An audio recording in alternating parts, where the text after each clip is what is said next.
There we go. Okay. If you missed, make sure you look up autocrine, paracrine, and such. All right? Again, we're talking about the chemistry of these, right?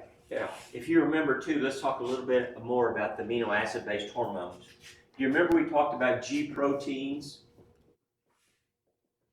right? And remember, I had the 4 track stars up here, and we passed the thing from 1, 2, 3, 4.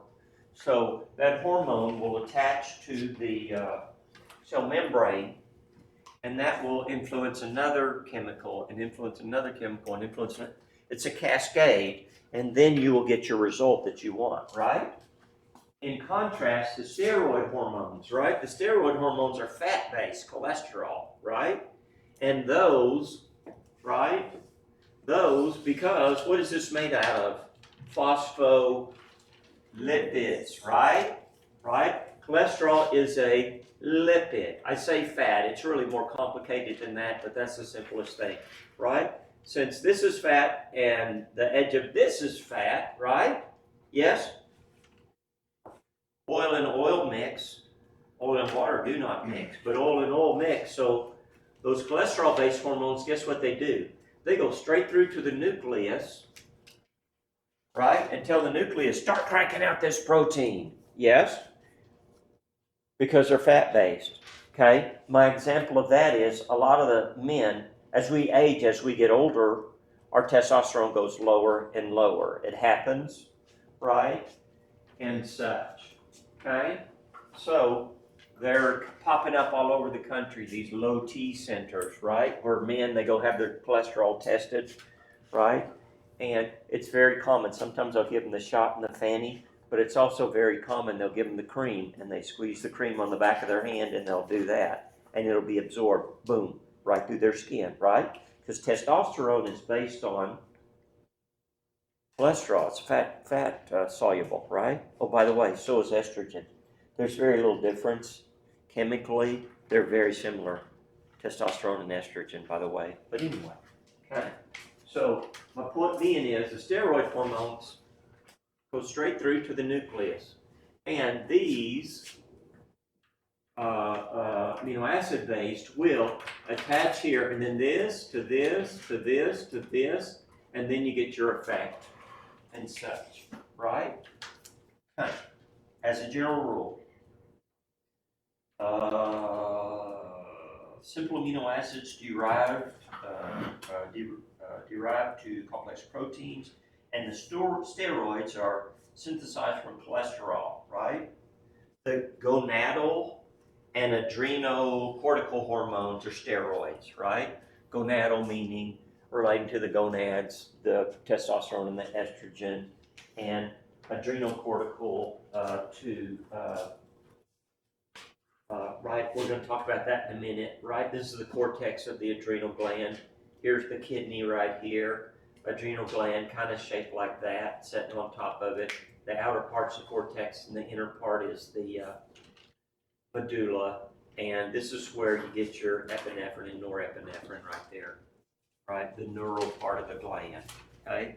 Now, some people say there's a third category, eicosanoids, and I'm not going to talk much about those, but those are mainly associated with pain and inflammation, okay? I say eicosanoids. I've heard it said icosanoids. You say potato, I say potato, okay? So, but anyway, those are associated with inflammation too, and some of the drugs try to decrease inflammation by breaking those down, okay? Okay, I already covered that. The water soluble is going to go act with G proteins on the plant membrane, and the lipid soluble going directly inside the cells, right? And we already talked about the G proteins, and let me tell you the page. You can look at that if you need to refresh your memory on that. It is figure 15.2 and figure 15.3. Those are the two different ways that the hormones interact with the cell membrane, okay? You can look at those You can look at those. One is direct action, direct action and indirect action, right? Okay.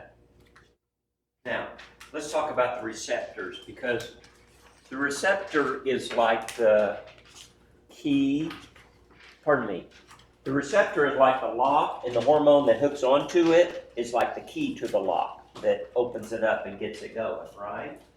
But let's talk about, let me explain a little bit about receptors are dynamic, right? Dynamic. What does that mean, dynamic, right? Have you ever listened to classical music? If you've ever listened to classical music, then on the radio, then you'll be driving along and the music will get really quiet, and then you turn the radio up, and then it'll be bum bum bum bum bum bum bum bum bum. Gets really loud, right? It's very dynamic, right? Receptors in the same way. They're very dynamic too, okay? And let's talk about up and down regulation. Up regulation and down regulation.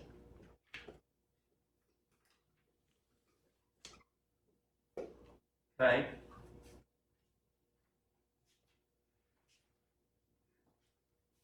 Up regulation, right? Persistent, persistent, persistently low levels of a hormone increase the number of receptors. Okay, what does that mean?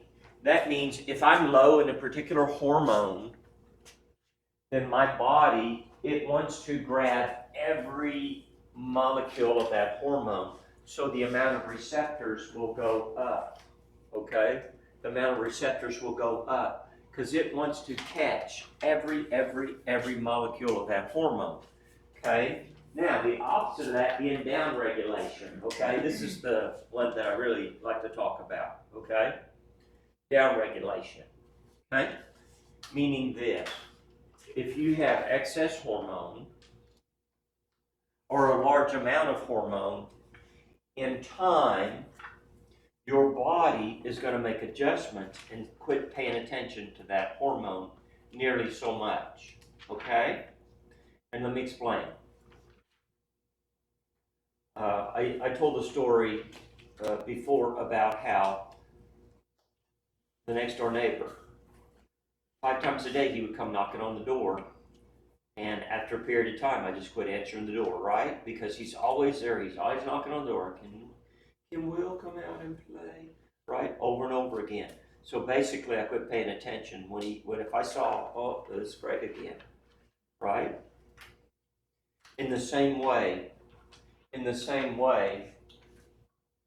if my blood sugar gets high, in the same way, if I have high levels of insulin, okay, if I have high levels of insulin, and that goes on for a long period of time, right?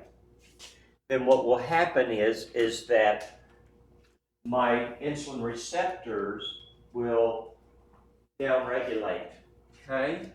And they will stop paying attention. Let me explain why, okay? Because basically what happens is that, okay, here is, how should I do it?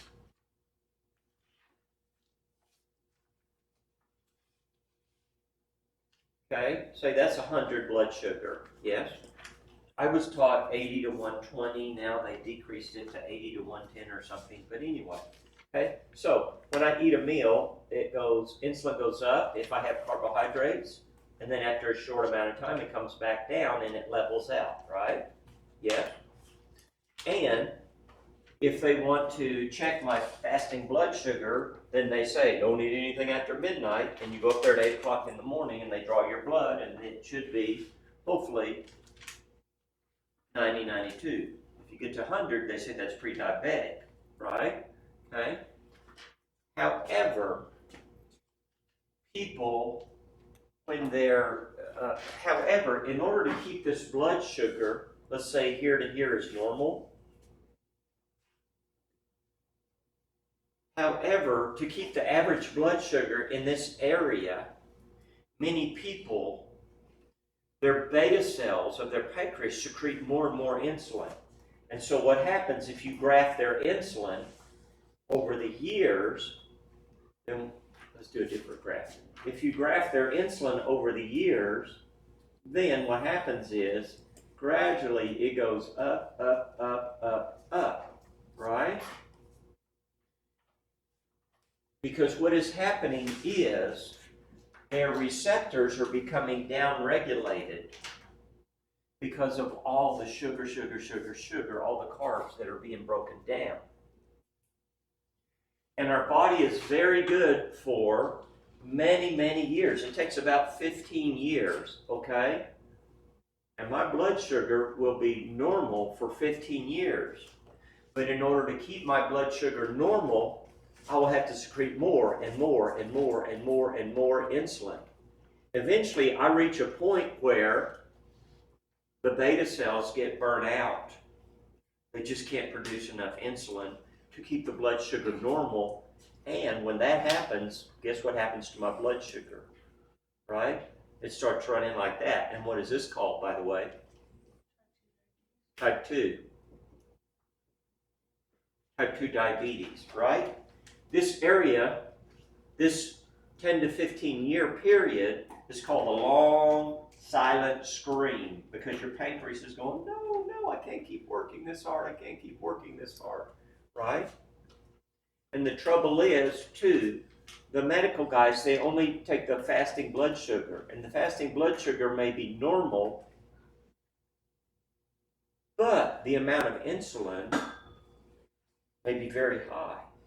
And in time, when the pancreas can't put out enough insulin, guess what? That's when the blood sugar goes up, and that's when you develop type 2 diabetes. Whereas you were developing it 10, 12, 15 years earlier, see?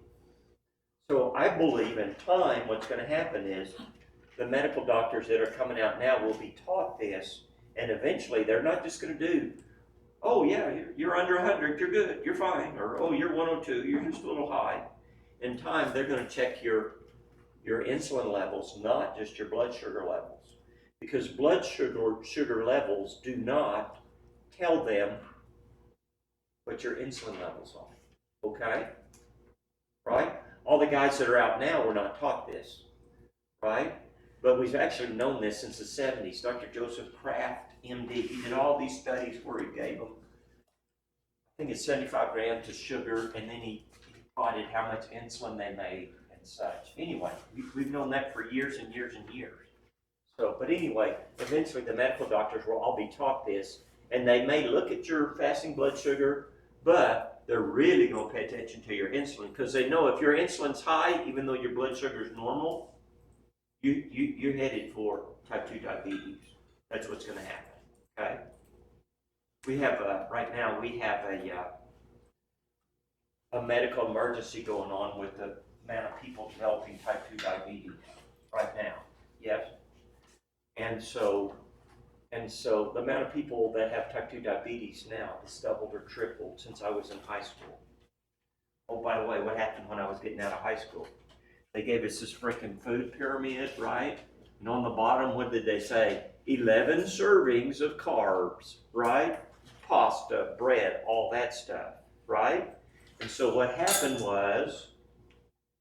to people's weight since I got out of high school in 1980? It's done this. Oh, by the way, I've seen the chart. What happened to the amount of diabetes? They're almost parallel, I'm telling you. It's hilarious. They're almost parallel, right? So the amount of people getting diabetes is going higher, higher, higher.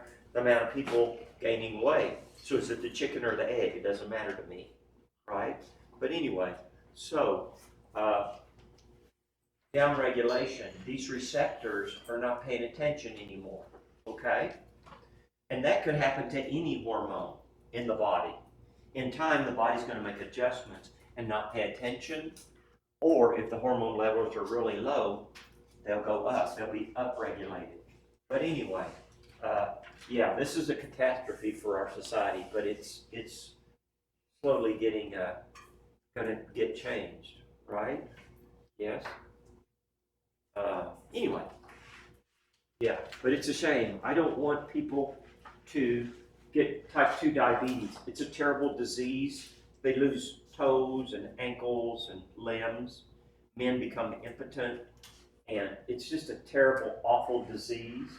And what goes with type 2 diabetes? Kidney failure. What else? Heart attacks, right? 3 strands of the same cord, right? Type 2 diabetes, heart disease, kidney failure. They all three go together. What's the one common thing between all of those? High blood sugar, right?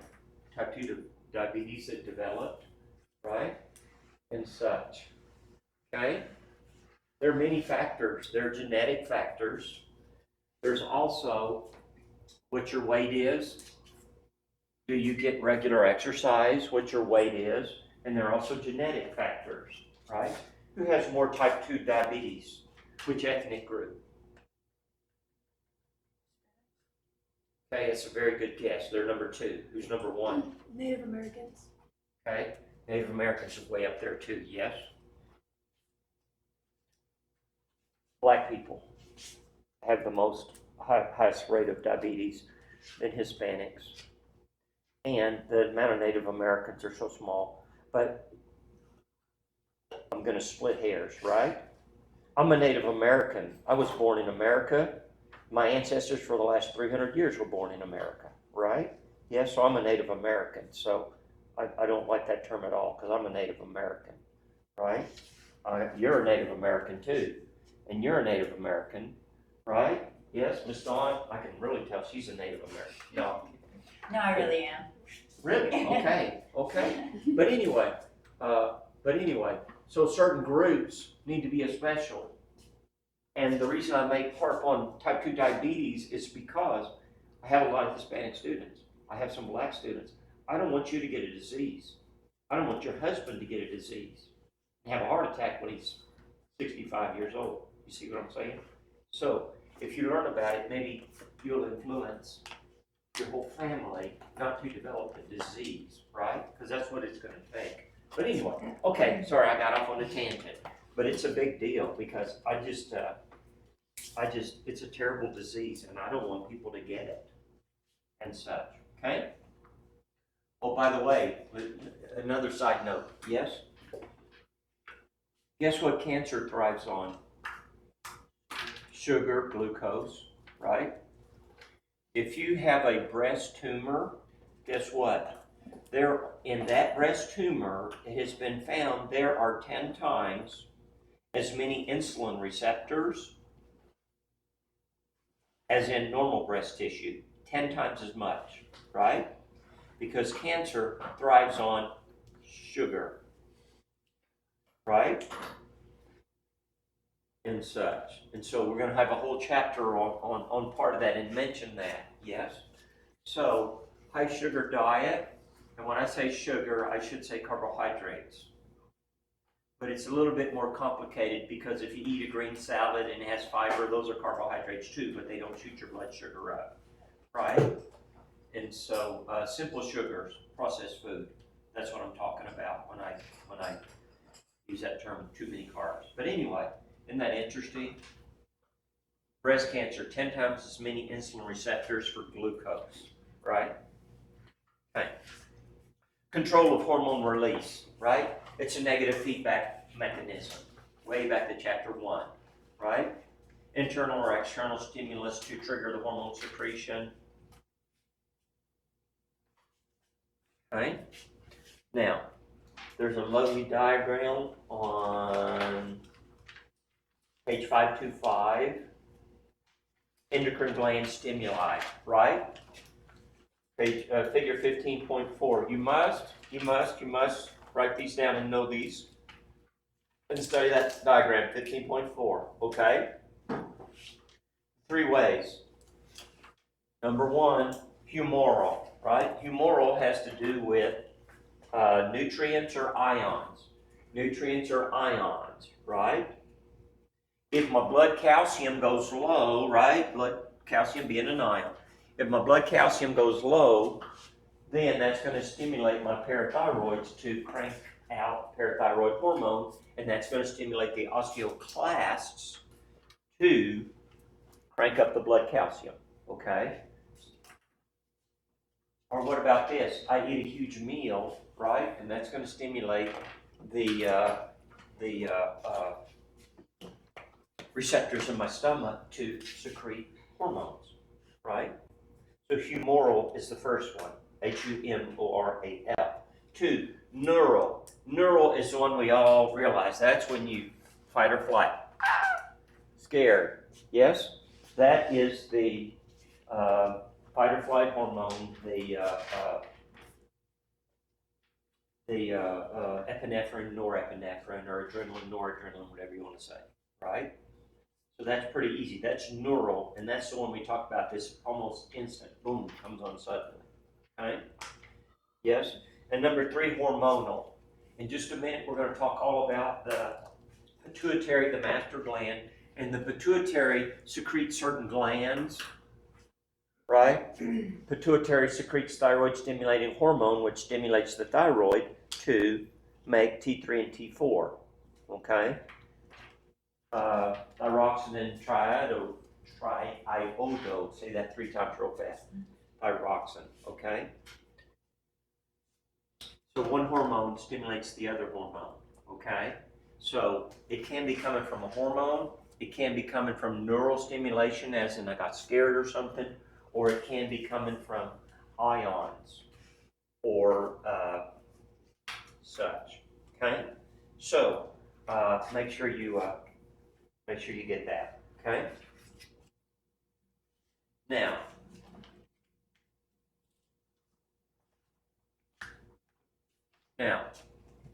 hormones floating around in the blood, okay? The water-soluble hormones, because they're water-soluble, what's the main component of blood? What's the main component of blood? In the war movie, the guy's laying there and he's got his guts blown out. He's laying there, and what does he say? I'm thirsty. I'm so thirsty. What's the main component of blood? Water, right? Water, yes. And so the water-soluble hormones, water, right, they're going to go floating around. However, the fat-soluble hormones, oil and water don't mix, right? Oil and water don't mix. And so because of that, the fat-soluble hormones will need a carrier molecule to be attached to it so they will dissolve in the blood and go floating around where they should, right? Yes? And so measuring the cholesterol, it's really a carrier molecule. But anyway, okay? Okay, breakdown of hormones. Some hormones have enzymes that will break them down quickly, right? Here's a hormone, it acts on a cell, it has its function, and then the cell is going to have enzymes that break it down, okay? And that's very fast. This is target cell of the hormone, right? But some, it's going to be broken down by the kidneys or the liver, right? And this is going to be a slow process, and this is generally fast or slow, okay? Okay. Now, next concept, half-life, Halflife,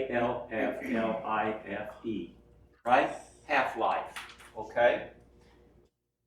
Remember when we talked about radiation, if you measure an amount of radiation, in time that radiation goes down, down, down, down, okay? And so the half-life is from the start until it breaks down to half, its strength, okay? It's the same way with the hormone. The half-life of the hormone is well, let me read it specifically. The length of time till one half of the hormone is broken down, and it can be a few seconds, like adrenaline, but it can be a very long period of time, hours or even weeks, right?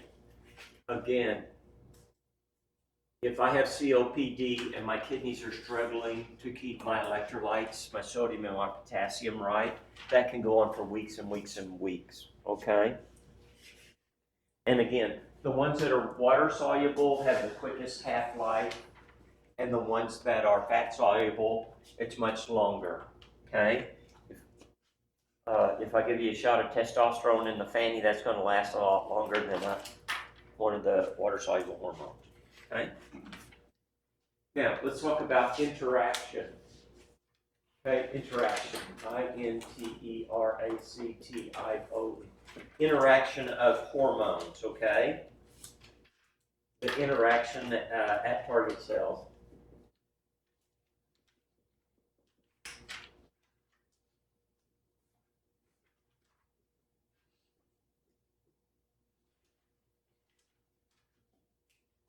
Okay.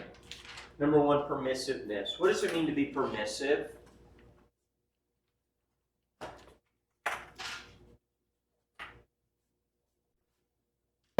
Do you know people that are permissive with their children? Right? They're checking out at the grocery store and the kid goes, I want a candy bar, I want a candy bar. Give me a candy bar, I gotta have a candy bar. The mom says, shut up, shut up. I want a candy bar. And the kid doesn't shut up. So what does she do? She buys him the candy bar to get him to shut up, right? It's being permissive, right? The exact wrong thing you should do, but anyway, right? So permissiveness means, for instance, sex hormones need thyroid hormone to work, okay?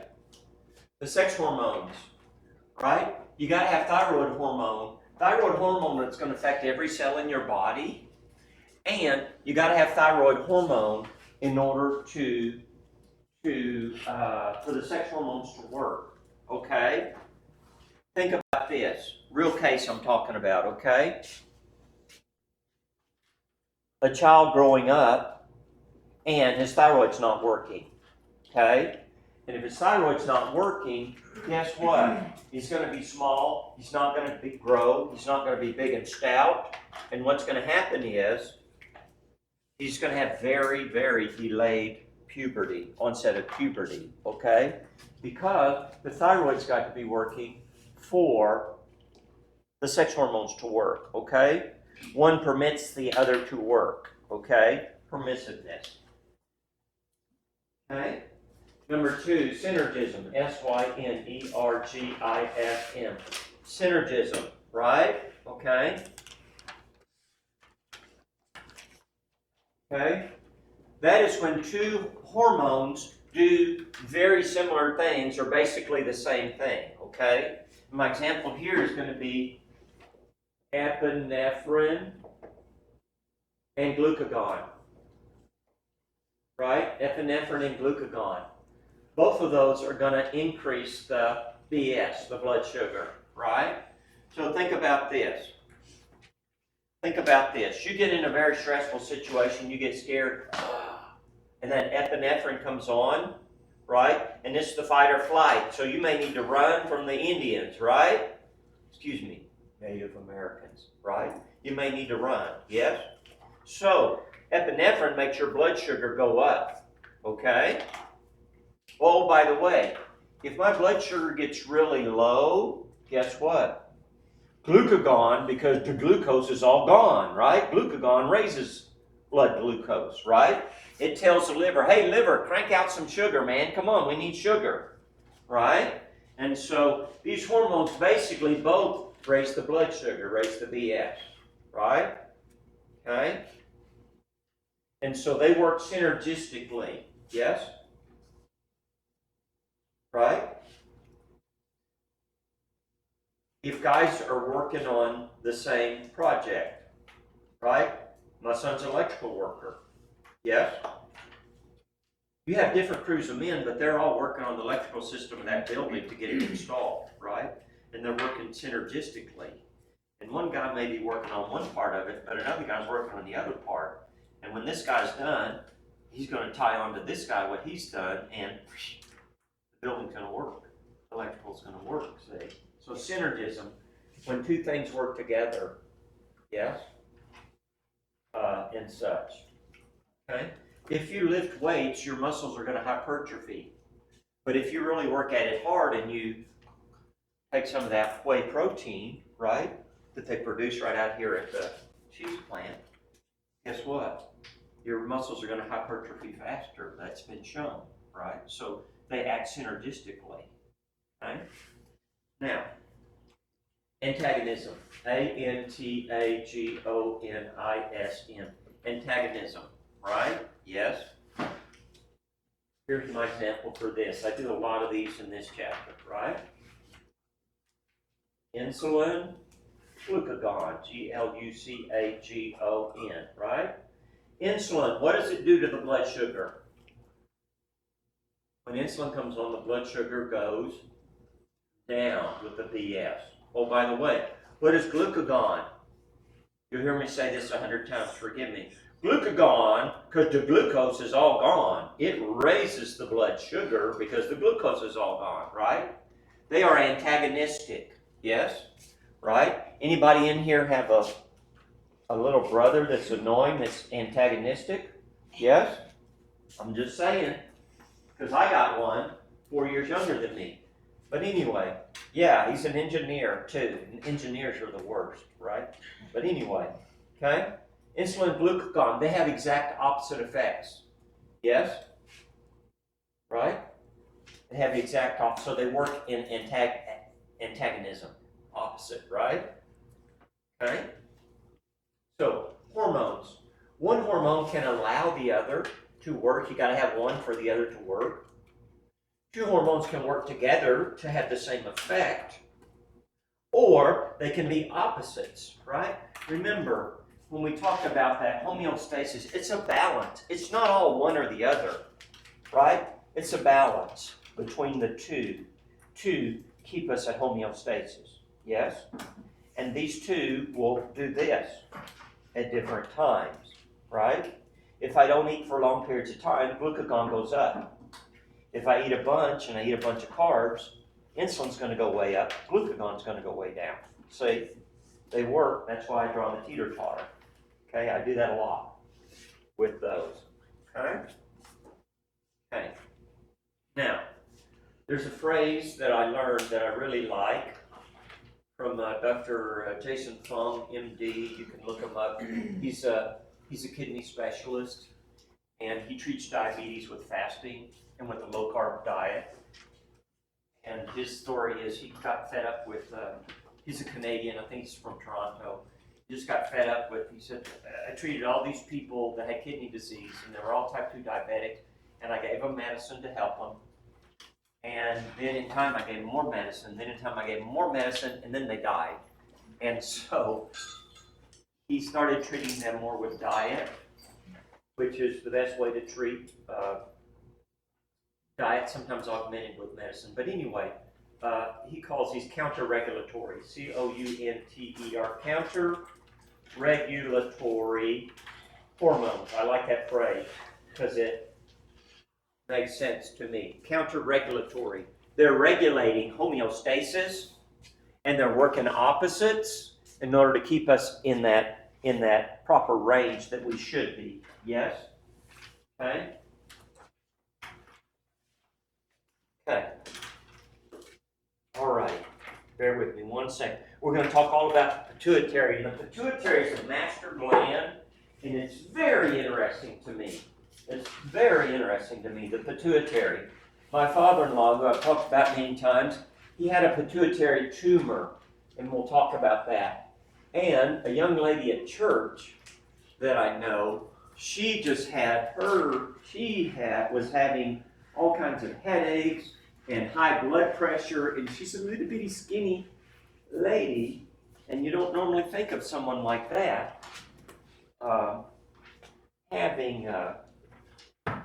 having that problems, and they discovered, guess what? She had a pituitary tumor.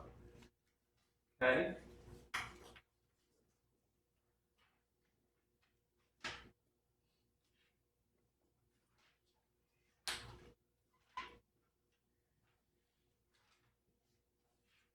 You know, I don't know why it is. I'm very blessed. I got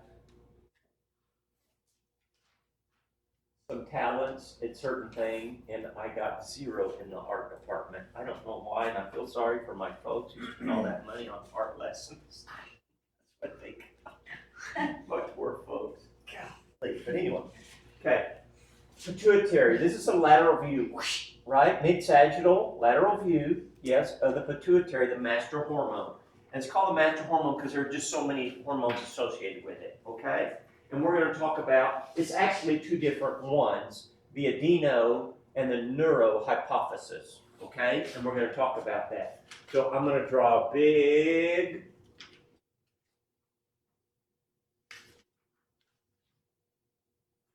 okay?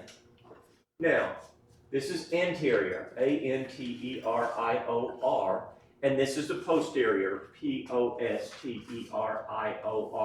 right? The anterior and the posterior, and we're going to talk about, the anterior is called the adeno, A-D-E-N-O. Adeno means gland, by the way. Adeno means gland.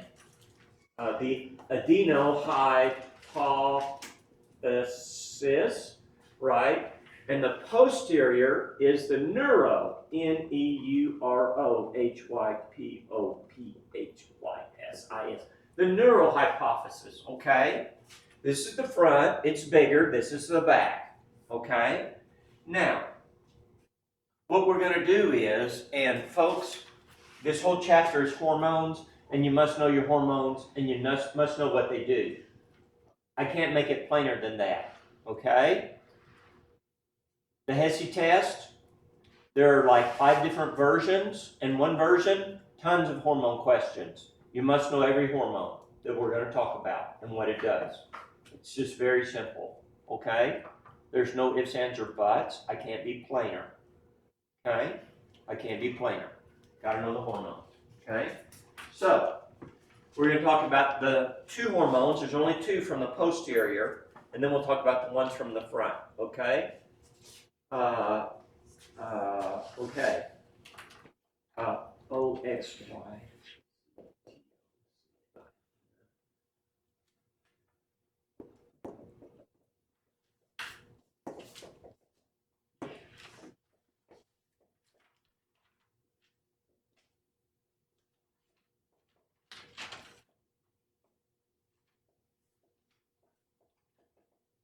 Okay, let's talk about it. Let's talk about from the posterior, okay? These are the 2 from the posterior. Now, there's a big chart in your book that lists all the hormones and what they do. So, you may want to make a few notes on that, but it's a big chart, okay? And first off, let me explain.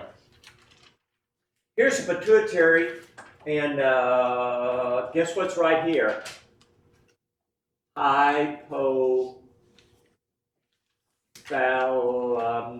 Hypothalamus, right? And what does the hypothalamus do? The hypothalamus controls the autonomic nervous system, right? It controls the autonomic nervous system. And so because of that, what happens is that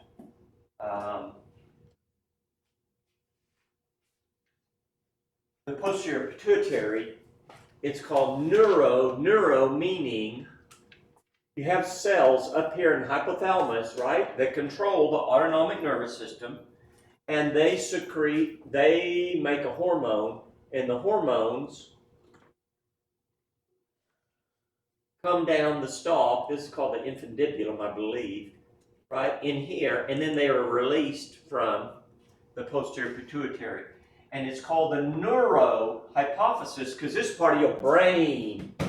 Neuro, right? Now, the front is called the adeno. That's where the hormones are made, right here. But the back, the neuro, because that's part of your brain. Hypothalamus, right? And remember, my arm's not long enough. Above the hypothalamus, what do we have? Thalamus, right? Right? And what is the thalamus? The thalamus is the gateway to the cerebral cortex, right? Yes? Yes? Okay. So anyway, let's talk about it. Let's talk about it. Now what happens is you have a bunch of blood vessels that wrap around these, and those hormones are secreted into the blood vessels, right? With the endocrine glands, they're secreted into the bloodstream, or they are secreted into the interstitial fluid, right? The fluid around those cells, yes? And then the fluid around the cells, it gets picked up, right? Remember lymphatic system? And then it gets dumped in the blood. So it's going to end up in the blood too, anyway. But anyway, okay? So oxytocin, oxytocin. What is oxytocin? Oxytocin is the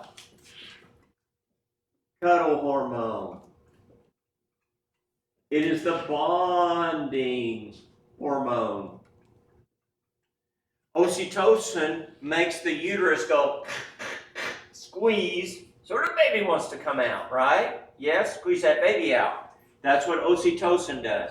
Oh, by the way, oxytocin stimulates the letdown response, right? So women, right, they hold that baby to their breast, and the baby suckles a little bit, and the oxytocin comes on, and the milk comes down, right? The letdown response, I believe it's called, okay?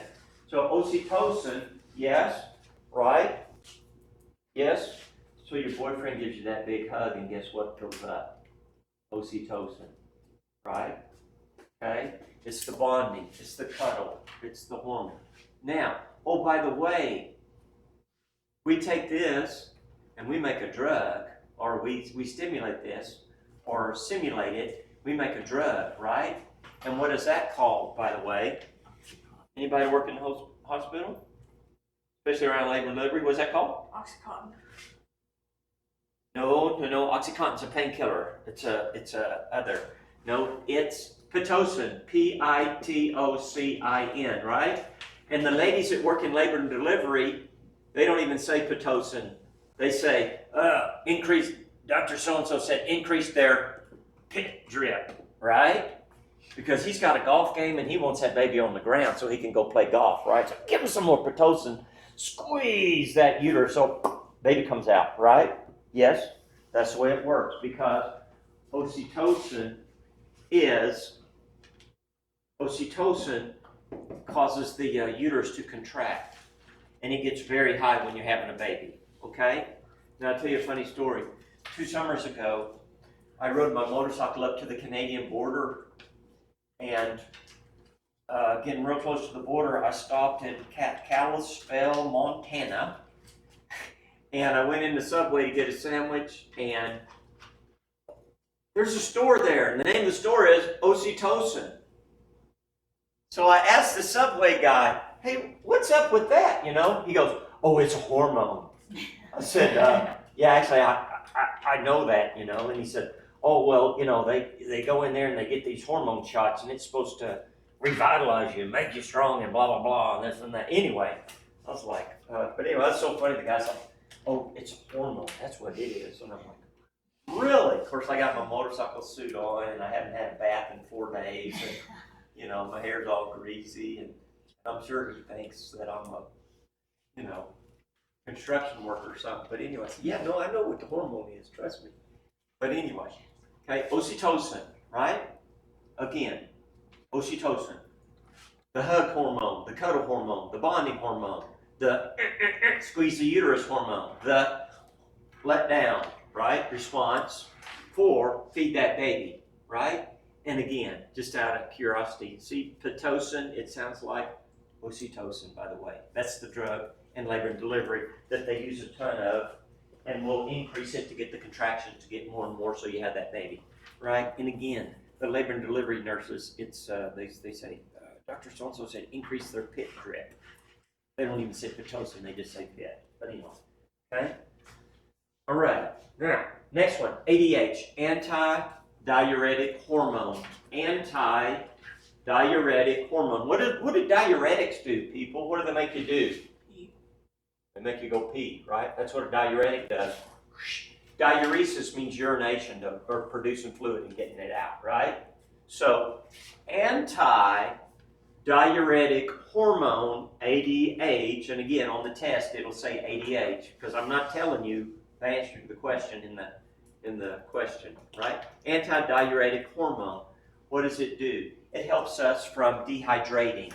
Anti-diuretic, or I have never thought about that. I like that. Anti-dehydration hormone. Yes? Okay. It's also known as, aka vasopressin. Vaso for blood vessel, and pressin for squeezing or pressing down. Yes? Let me explain. In an extreme case, right? I'm spurting blood out. They stop it. My blood volume is very low. Guess what's going to come on? ADH. And it's going to squeeze all those blood vessels in my arms and my legs, right? And what's that going to do to my blood pressure in my core? It's going to raise my blood pressure in the core, right? Because it's very bad to not have good blood pressure to your brain. It's very bad, trust me, okay? So your body reacts by trying to preserve itself by squeezing all the blood vessels here so it gets the blood here to keep me alive, right? Because I can live without an arm, I can live without a leg, I can live without two legs, but I can't live without a brain, see? So anyway, anti-diuretic hormone. Oh, by the way, guess what interferes with ADH? Okay? Madison won't tell us, but, right? All them cake parties she went to, it interfered with the ADH, and all the men were going in there, right? Because guess what? That hangover the next day, because you're super dehydrated, because the ADH was interfered with, and you just urinated out all your fluid, right? Oh, Creeley too. Oh, Creeley, I saw that smile on your face. She's like, that's one. Okay, but anyway, right? Okay, so ADH, anti-diuretic hormone, yes? Now, diuretics make us urinate. ADH makes us retain the sodium, okay? We retain the sodium, right? And we excrete the potassium, okay? Right? And remember too, if we retain a bunch of sodium, the phrase is, where the sodium goes, the water flows, right? So, if our blood has very high sodium, we're going to retain water so it won't be so salty. If our sodium goes way low, it's going to be just the opposite, right? We're going to get rid of water and try to save the sodium. ADH, we're going to retain the sodium and excrete the potassium, right? That's what we're going to do. Oh, by the way, aldosterone we're going to talk about in a minute from the adrenals. It's going to be the same thing, right? Okay? But anyway, now, there's only two hormones from the posterior pituitary, right? Only two. Oxytocin, which is real easy. Oxytocin, the cuddle hormone, the hug hormone, right? And ADH, anti-diuretic, right? And what interferes with ADH? Alcohol, right? That's what happens, okay? So, anti-diuretic, so that way we don't get real dehydrated, yes? It comes on, it usually lasts, I think I read 15 or 20 or 30 minutes, right? And then, and such, okay? It keeps us from being dehydrated. And let me make sure I got everything said. And oxytocin-induced labor or hasten labor. It's a neurotransmitter in your brain involving sexual and affectionate behavior. It's the cuddle hormone. It promotes nurturing, couple bonding, and trust. Okay? Anti-diuretic hormone. Diuresis, which is urine production. And diuretics make us urinate, and anti-diuretic hormone inhibits that, or it prevents urine formation. And what it does is, ADH, it keeps us from from having wide swings. A whole bunch of water, not very much water, dehydrated. Hyperhydrated, dehydrated. It levels all that out. ADH coming on, right? Yes, remember homeostasis. We want to have just the right amount of water, okay? Okay, antidiuretic, it works on the kidney tubules to reabsorb water, okay? Reabsorb water, yes. Also called, that's going to decrease urine output, right? Yes. Okay.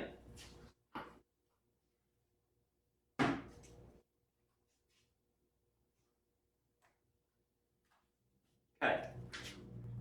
I don't put this on the test, but I'll just mention this. Diabetes insipidus, okay? Diabetes insipidus, where you don't have ADH. ADH is messed up, and you're drinking, and peeing, and you're thirsty, and you're peeing, right? And, oh, by the way, you can get that diabetes insipidus from a blow to the head, okay?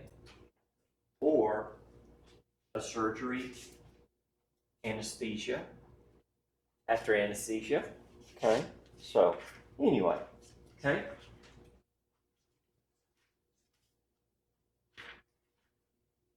SIADH, syndrome of inappropriate ADH secretion, right? If we have too much, then we will retain fluid, we'll get a headache, we can be disoriented, gain a bunch of weight, and it's water weight. And the way they treat that is from restricting fluid, don't give you much water, and monitor your blood sodium levels. And again, can be after a side effect of anesthesia and such. Okay? Now, only two, oxytocin, ADH from the posterior. Now let's talk about the anterior. And again, the anterior is called the adeno means gland, adenohypophysis, right? The hormones are made here and they're secreted into the blood vessels. So they go, right? Hormones are going all through your body and such, right? Okay? GH, growth hormone, aka somatotropin, somatotropin, right? AKA somatotropin, right? Soma means body, tropin means to build up or increase, right? Somatotropin, okay? Okay? Now, growth hormone, it increases the fat burn, right? It increases fatty acids in the blood, right? It is anabolic, right? Weightlifters, they want a lot of growth hormone, right? Because they're young men and they want to get big and look like Arnold, right? It's anabolic, growth hormone, okay? It acts on the bone and the skeletal muscle and the epiphyseal plates, all right? Let's talk about that. Okay, if you have too much, I believe we already talked about this in a previous chapter. Giantism, right? You may be 7 feet tall. Too much growth hormone, okay? Now, right, you're going to be a giant. Giantism. Now, if you are past puberty and you're tall as you're going to be, and maybe you get a tumor and you have too much growth, then you'll get acromegaly.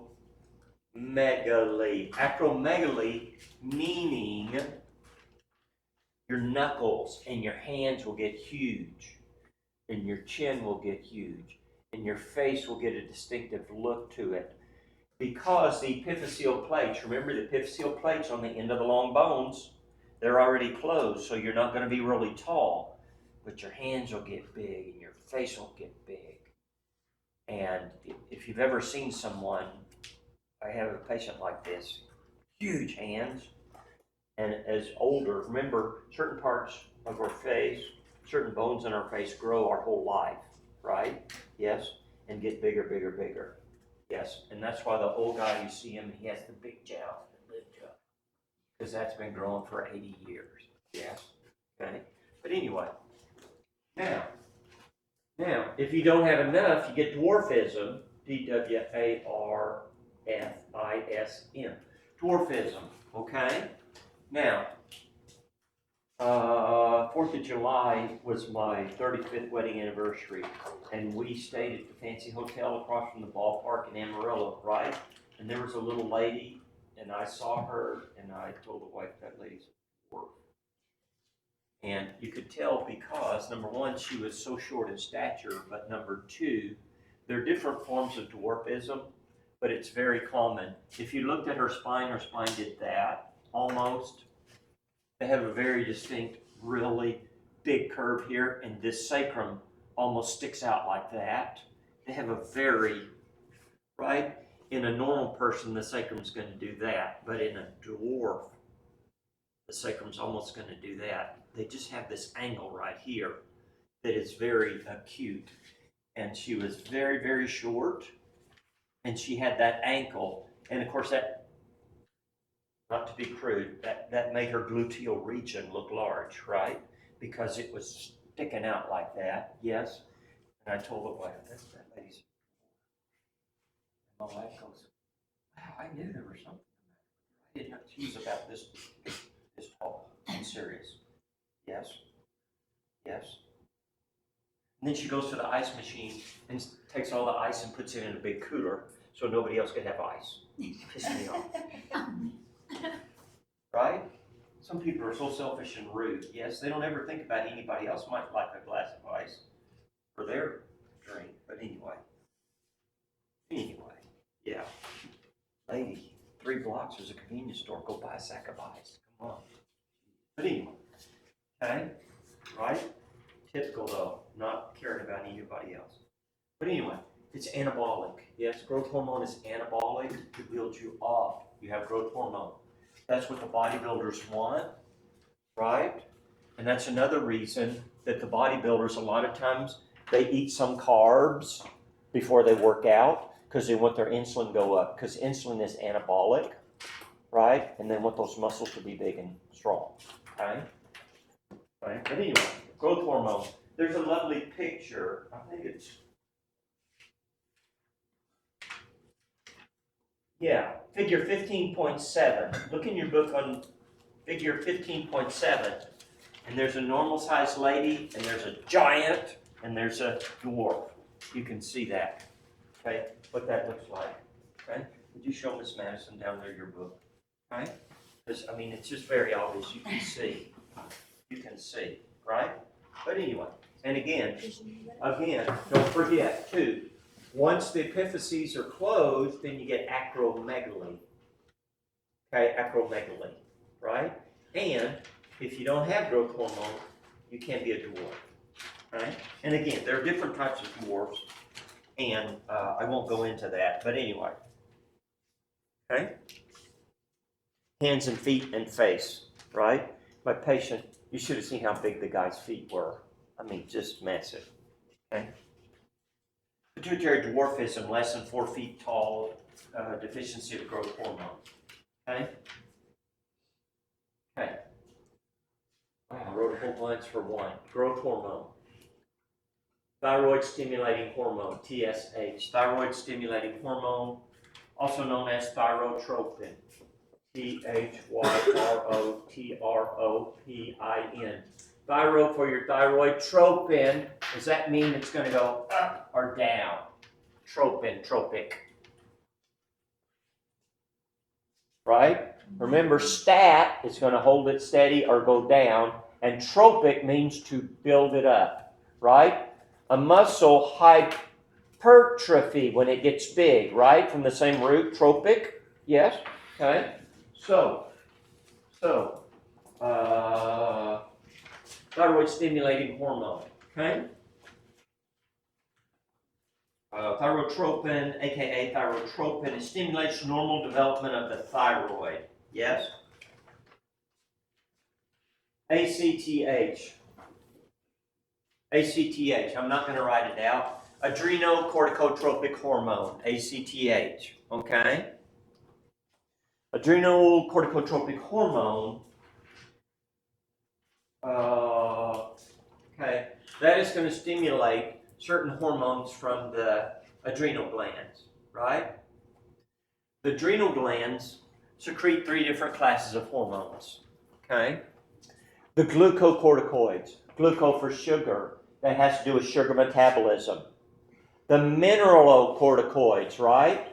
And that has to do with sodium, potassium, calcium, the electrolytes, right?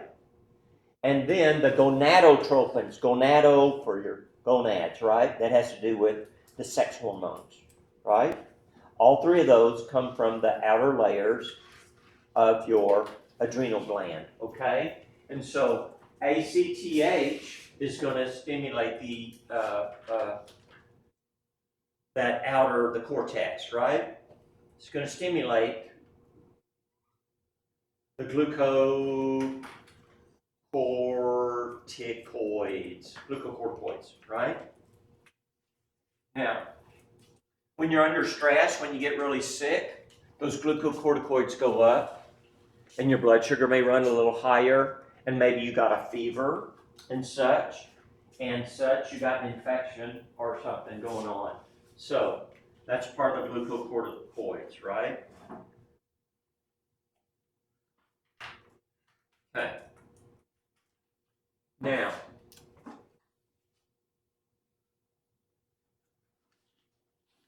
follicle stimulating hormone and luteinizing, Luteinizing, luteinizing hormone. Okay? These 2 hormones are called the gonado, Gonado, gonadotropins. Gonado for your gonads, right? Your male and your female, right? Testes and ovaries. And tropic, meaning to build it up, right? Yes? So, these regulate the function of the gonads. Follicle stimulating hormone, FSH, right? It stimulates the gametes, right? The egg and the sperm, right? And luteinizing hormone, it has to do with the egg matures, okay, and ovulation. Okay, we're going to talk more about that in the last chapter, but follicle stimulating hormone, okay, right?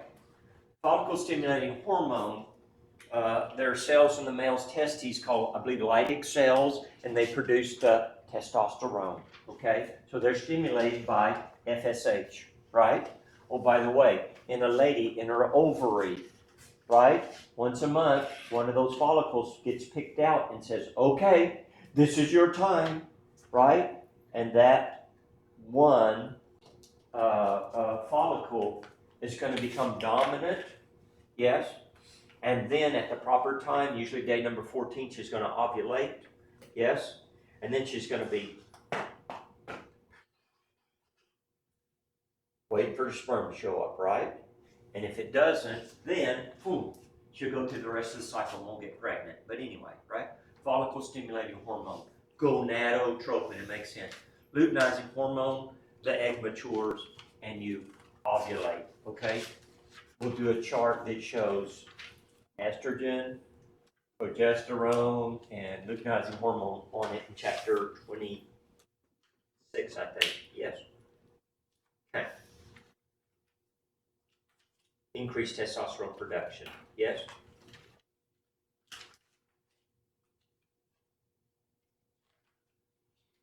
Okay. Prolactin. prolactin. Prolactin. Yes? Right? When a woman produces milk in her breast, what's that called? Lactation. Lactation, right? That gives you a pretty good hint, right? Prolactation. Yes? Okay. Prolactin. It stimulates milk production by the breast. Okay?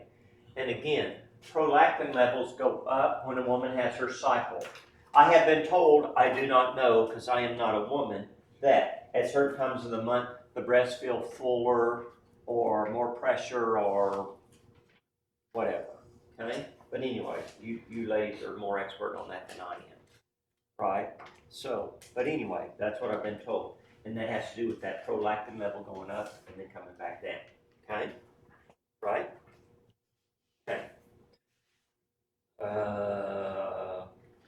Okay. Here we go. Let's make sure we went through this. You got your growth hormone, right? You got your thyroid stimulating hormone. You got adrenocorticotropic hormone. You got follicle stimulating hormone, luteinizing hormone, and prolactin, PRL. And again, there's about a 3-page chart that tells exactly, even probably more precisely than what I've mentioned. But anyway, I'm telling you, you have to know these hormones and what they do. I can't be any more clear than that, right? I just can't be any more clear than that. You have to know your hormones. Yes. You have to know these and what they do. Okay? Pretty simple. Yes? Okay. And again, only 2 from the back, oxytocin and ADH. Right? Oxytocin and ADH. Okay? Now, and again, the neuro is the back part, and the adeno hypothesis, right? Neuro, because the hormones are made up higher in the brain, so technically it's a part of your brain.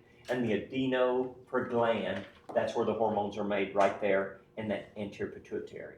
Okay? By the way, it's very common.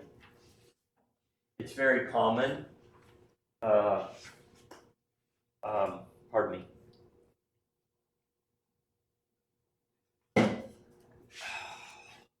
Not enough whiskey in that Coke.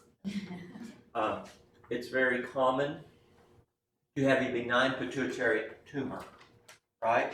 My father-in-law had one, and they're very slow growing, and it's one of the most common neurologic tumors that is non-cancerous, right?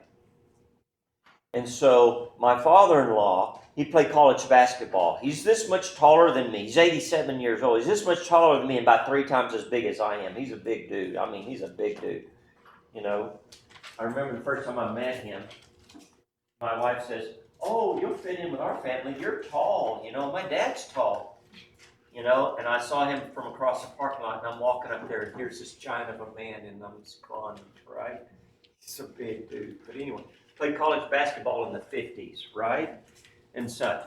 I think he had that, I'm almost certain he had that pituitary tumor. He had that pituitary tumor, and he had too much growth hormone, right? And such.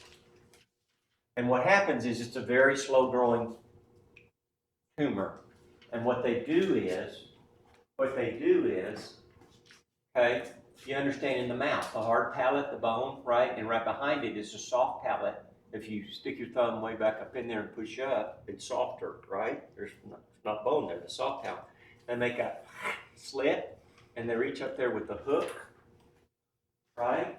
And they hook onto the tumor, right? And they pull the tumor out. And because the tumor is very slow growing, they generally, especially if you're older, will say, okay, you'll probably never have trouble with this for the rest of your life, right? Because they're a very slow growing tumor, right? Well, guess what? My father-in-law, he's special, and about 7 or 8 years later, it grew back. And so this time they had to go through here and make a big slit here and go in that way. where they actually exposed it. But the first time they just reached up there with their knitting needle and pulled it out, right? And got rid of it. And that's very common. He had no scar from the first time except in the roof of his mouth, but the second time he's got a scar right around there. So, okay? The second time they really had to expose it and open his skull up and such. So, anyway, very unusual. Usually they do. And I wondered too about my son Dave, the younger one. He's only this much taller than me, but he's 3 times as big, and he's very muscular, right? He's not fat, he's solid, he's just straight. And he doesn't carry a lot of body fat, but he's like 215, and I wonder someday if he's going to have that tumor on his pituitary too, because he's pretty solid. He is pretty solid and such. But anyway, I know what to look for. So, interesting.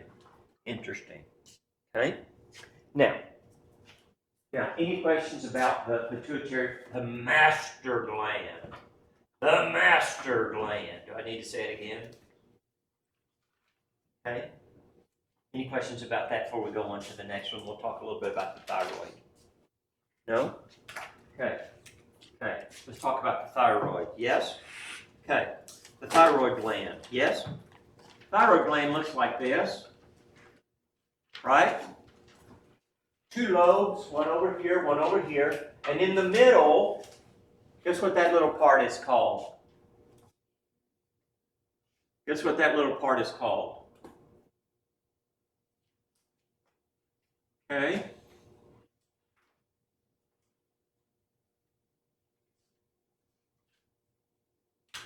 Right, you got your North America, and you got your South America, and what is that called in the middle? The what of Panama?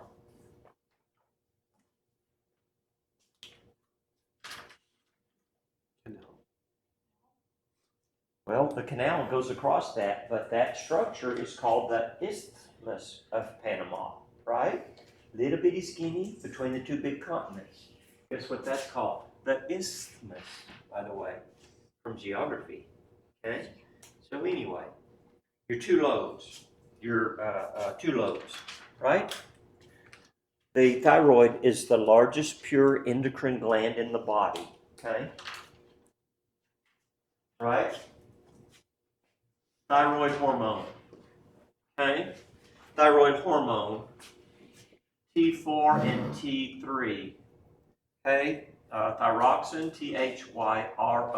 Thyroxine, and this one is triiodothyroxine, right? Usually they just say T3, T4 because it's a lot easier, yes? Tri means what? How many wheels does a tricycle have? 3. Good at math, I like that. Triiodo, what is iodo for? Iodine, right? Triiodothyroxine, yes? Oh, by the way, what does Morton salt have in it? It is iodized salt, right? Yes, iodized, okay? Right? Because you got to have iodine to make that thyroid hormone, by the way. Okay? We'll talk more about that in just a minute, okay?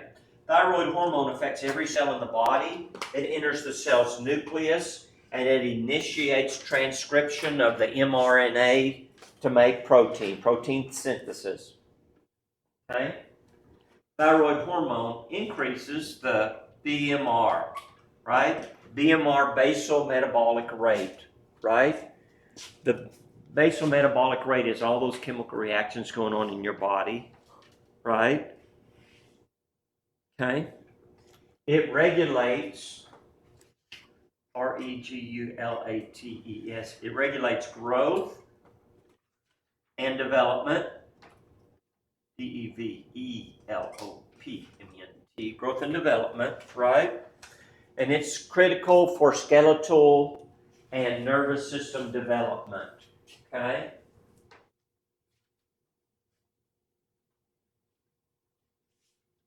And interestingly enough,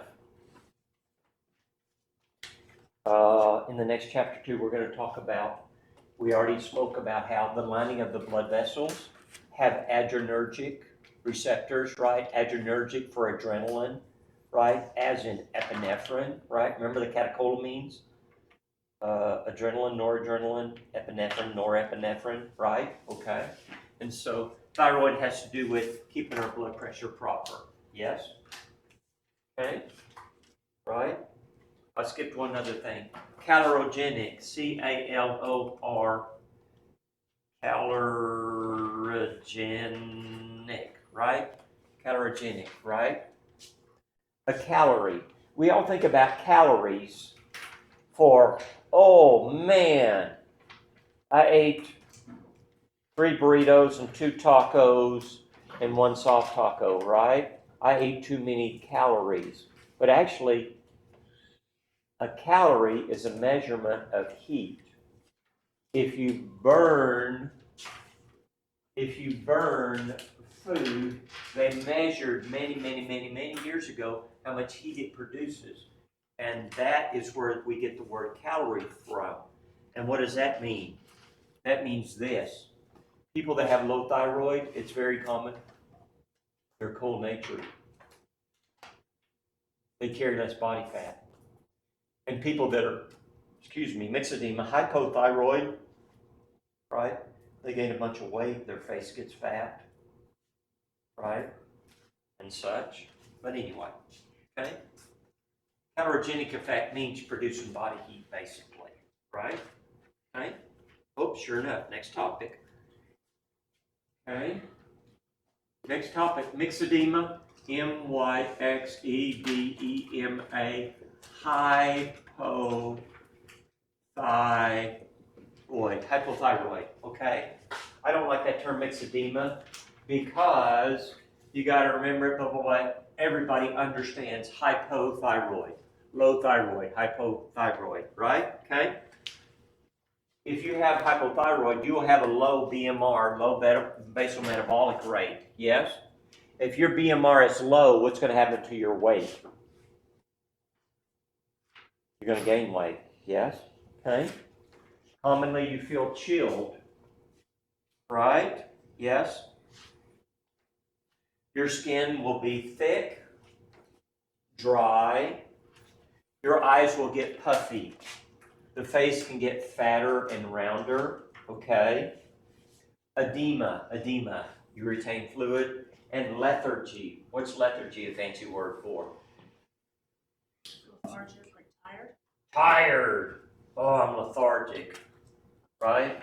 It's like Dr. Weld when he gets home at 8:30 at night or so from class, right? And he worked all day during the day. Then he came up here and visited with y'all for about 3 hours, and by the time he gets home, I'm lethargic. I just want to sit in that chair, right? Exercise that thumb. Yes, but anyway, okay? Mental sluggishness, yes? Okay, now let's talk about this. Goiter, G-O-I-T-E-R. What is a goiter? Most of you folks have not ever seen a goiter. Okay, goiter is this.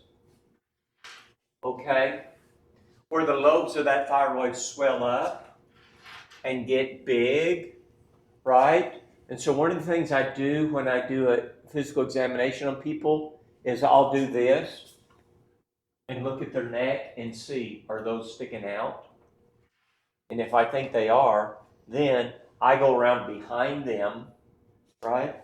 I go around behind them, right?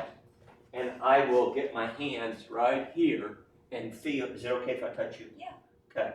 And I will feel, And if one of them feels really big, or both of them, I will say, I think you ought to go see Dr. Turner and show him these thyroids and let him feel that, because I think that'd be a good idea, because you may have low thyroid.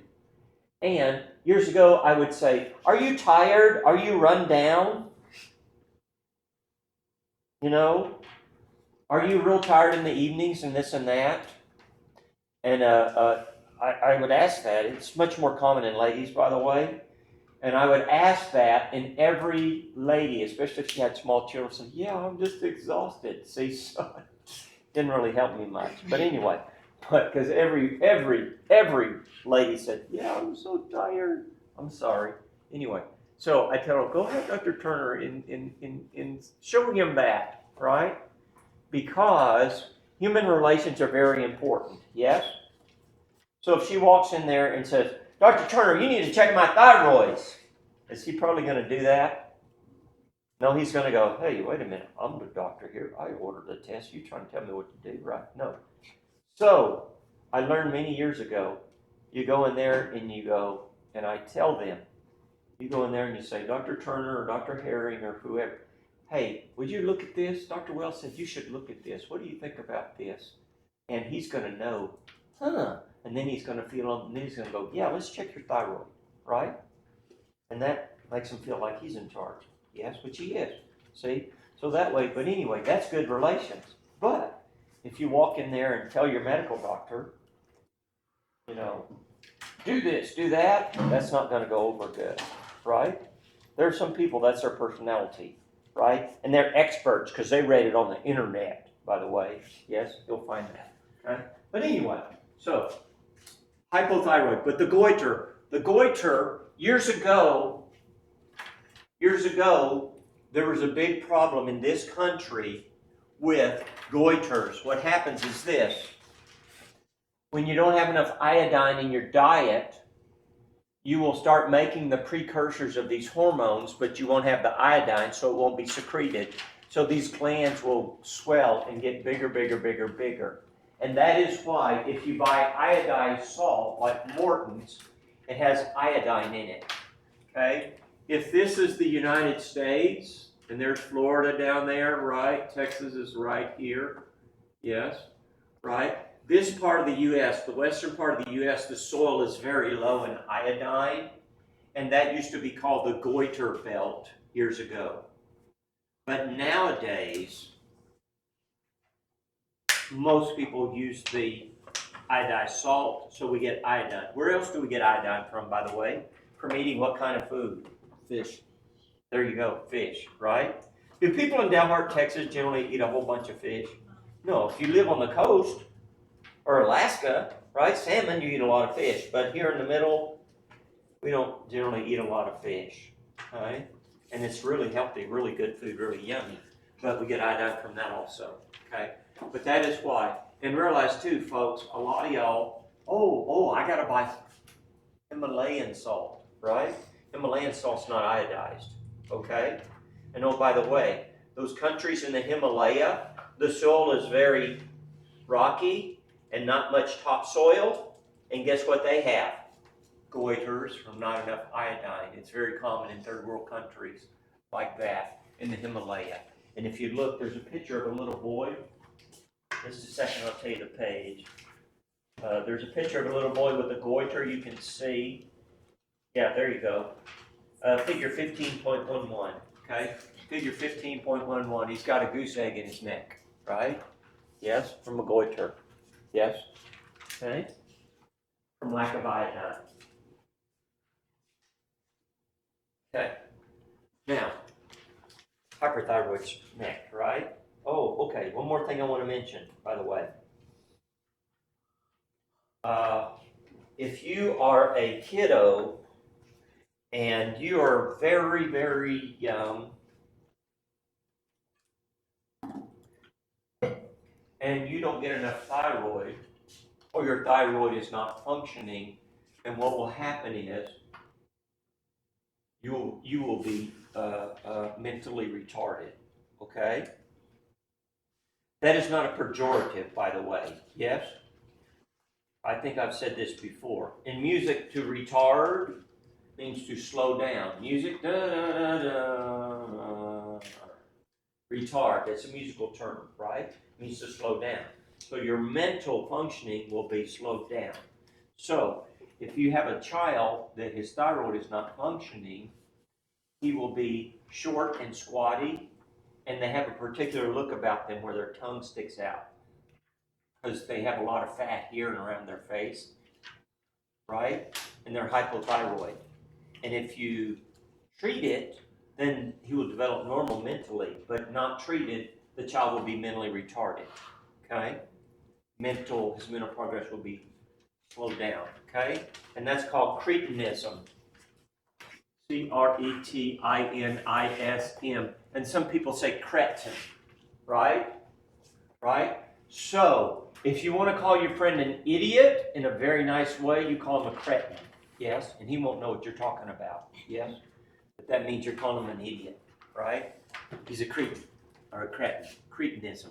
Hypothyroid, the little baby, right? And again, if the medical doctors get to him and treat that, then it's not that big a problem, okay? Now, let's talk about the opposite, right? The opposite. Yes, the opposite is called hyperthyroid, okay?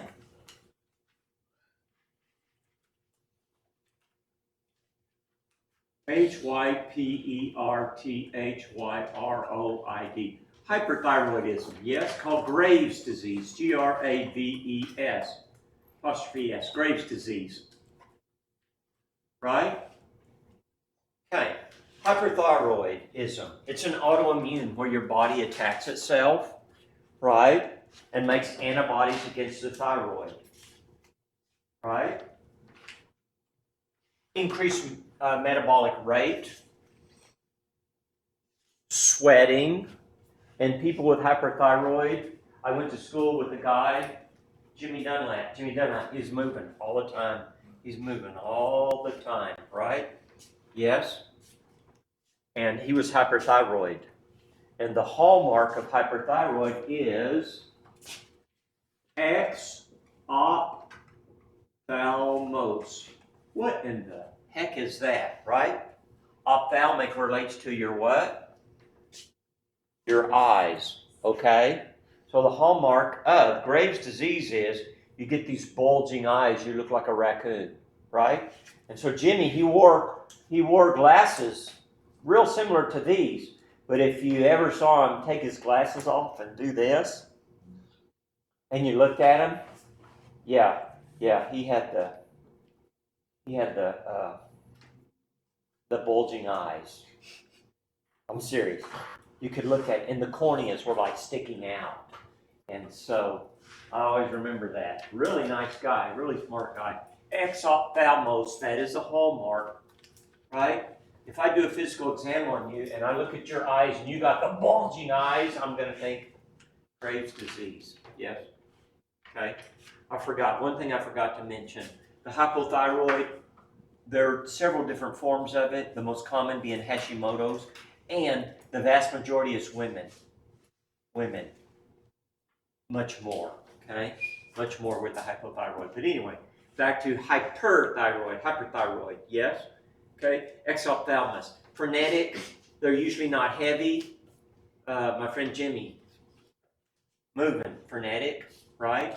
And just the bulging eyes, right? Raccoon eyes, yes? Exophthalmos, that's the hallmark, okay? Okay. Now,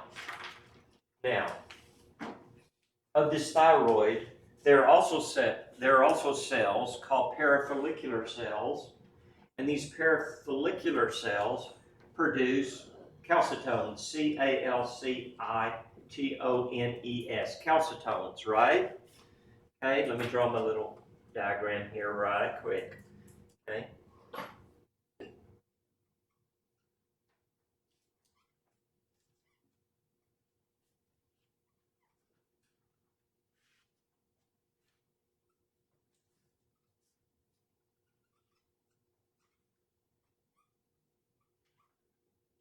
Okay? Calcitones, but from the parafollicular cells. The calcitones have to do with our blood calcium, okay? And they decrease the osteoclastic, right? Remember, you got your osteoblasts that build up the bone and your osteoclasts that break down the bone, right? And so the calcitones decrease the osteoclastic activity. Therefore, our blood calcium will go down. The opposite of that is parathyroid hormone, which we talk about next. Parathyroid hormone increases the osteoclastic activity, right? And remember, we spoke about my father-in-law, who I just talked about.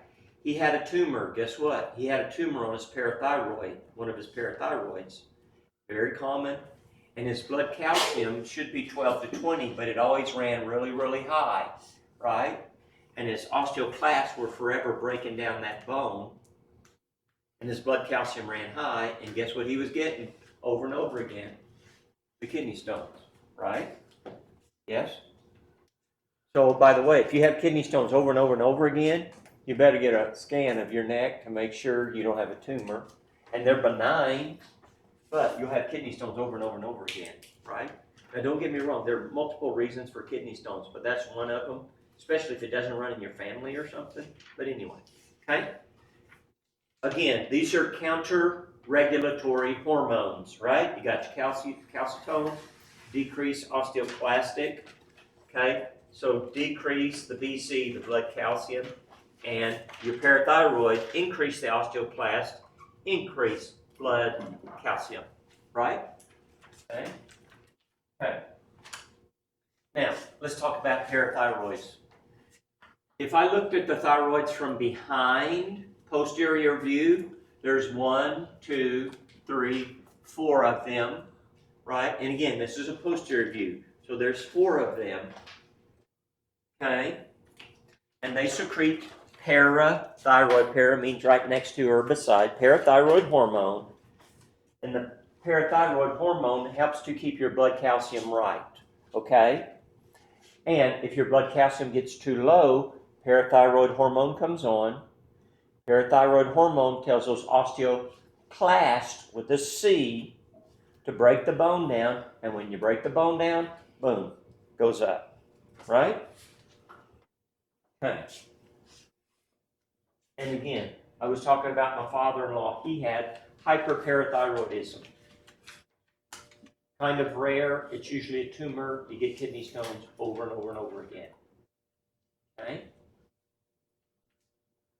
Now, there are a few people that either have trauma to their neck or surgery, and they get hypoparathyroidism. And because of that, the osteoclasts are not stimulated, and they get their blood calcium is too low, hypocalcemia. Okay? Okay. Any questions about hyperthyroid, Graves' disease? I always call it Jimmy Dunlap's disease for my friend Jimmy. But anyway, or myxedema, hypothyroid, and again, I like hypothyroid. I don't like that myxedema. But anyway, right? And then the parathyroids, parathyroid hormone, parathyroid, osteoclast, blood calcium up. Opposite of that, calcitones, blood calcium goes down, right? Oh, by the way, there's a disease called Paget's disease. And the Paget's disease, what happens is the bone gets broken down, and it's usually in older men. And they won't have a good, strong bone. It's usually in the extremities. And what happens is that they can step off of something, not even fall down. Or if they fall down, and they can break their arm, and it doesn't heal up good because of the disease. And they treat it with the calcitones, and the calcitones decrease the osteoclast. So hopefully their bones will be stronger and such. Okay? But anyway, all righty. Break time. You guys, I'm sorry. I know this is a long chapter.